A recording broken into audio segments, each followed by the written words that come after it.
As 10 pragas do Egito. A gente pensa que conhece a história, né? Mas, na verdade, é muito mais do que só uma sequência de desastres.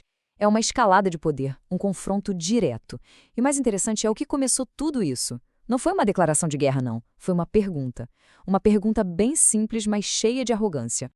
E a pergunta foi essa aí: quem é o Senhor, cuja voz eu ouvirei? Não conheço o Senhor. Pensa só no peso disso. O faraó, que era o cara mais poderoso do mundo, na época, basicamente está dizendo: quem é esse aí? Eu não reconheço essa autoridade. A partir daí, o que acontece não é só uma resposta. É uma demonstração de poder, dividida em 10 atos, feita para que ele e o mundo todo nunca mais esquecessem.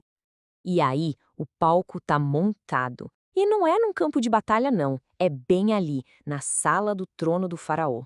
O primeiro confronto não vai ser com exércitos, mas com magia, um verdadeiro duelo de poder. É um desafio direto à autoridade e à própria essência do poder egípcio.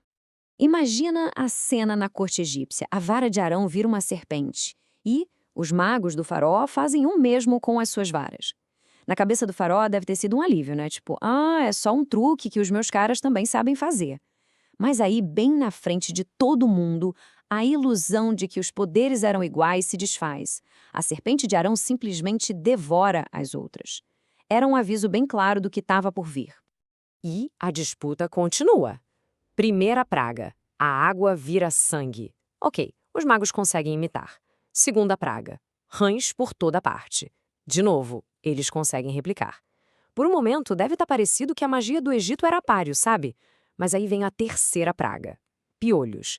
E é aqui que a coisa muda de figura. A magia egípcia bate no muro. Eles simplesmente não conseguem criar vida a partir do pó. Chegaram no limite. E esse é o ponto de virada. E olha só de quem vem essa confissão. Não é de Moisés, não é de Arão, vem dos próprios magos do faraó. Derrotados. Eles olham para o rei deles e admitem: isto é o dedo de Deus. É o primeiro reconhecimento vindo justamente do outro lado de que eles estavam enfrentando algo de outra categoria. A partir desse momento, as regras do jogo mudam completamente. As pragas deixam de ser só desastres que atingem todo mundo sem distinção. Agora entra um elemento novo e fundamental: a separação. O poder que a gente está vendo na ação não só castiga, ele também protege. Ele traça, literalmente, uma linha no chão entre um povo e outro. Isso é crucial para entender a história. Enquanto o Egito inteiro está sofrendo, a terra de Gósen, onde viviam os israelitas, fica intacta, um verdadeiro oásis no meio do caos. Esse ato de separar os dois era a prova definitiva de que não eram acidentes da natureza. Eram atos direcionados, mensagens de um Deus que estava, de forma bem clara, protegendo seu povo. Então, a gente percebe que não era só um ataque ao povo do Egito, era um ataque direto à teologia deles. Uma interpretação muito forte é que cada praga foi um golpe calculado contra um deus egípcio específico. Pensa bem, o rio Nilo, fonte de vida, domínio do deus Rapi, vira sangue. O gado sagrado ligado a deuses como Apis morre. E o próprio Ra, o deus Sol, o mais poderoso de todos, é simplesmente apagado por uma escuridão total. Foi um desmantelamento sistemático da fé egípcia. Se o primeiro round foi sobre magia e um confronto com os deuses locais, a próxima fase sobe o nível de uma forma absurda. Agora, o poder divino assume o controle direto dos elementos da natureza, com desastres de uma escala que ninguém no Egito jamais tinha visto antes. Tenta imaginar o terror. Saraiva, ou seja, chuva de pedras de gelo misturada com fogo caindo do céu, numa terra onde chuva forte já era algo super raro. Não era uma tempestade comum, era uma aberração da natureza que destruía tudo. E, de novo, o detalhe importante: em Gósen, nada disso aconteceu. A terra dos israelitas continuava intacta. O que sobrou daquela tempestade de fogo e gelo? Bem, os gafanhotos vieram e comeram. Não era um enxame qualquer, era uma nuvem de gafanhotos tão gigante que o céu ficou escuro. A situação ficou tão desesperadora que os próprios conselheiros do faraó chegaram para ele e falaram: o Egito já está arruinado. Era um golpe direto em Osíris, o deus da agricultura, que se mostrou impotente. Agora, essa praga aqui, essa foi o golpe de mestre em termos de simbolismo. Uma escuridão, mas não uma escuridão qualquer. O texto diz que era uma escuridão que podia ser apalpada, de tão densa. Para um povo que tinha o sol como sua principal divindade, isso era como se o universo deles estivesse desmoronando. Era um ataque frontal a Ra, o deus mais importante do Egito.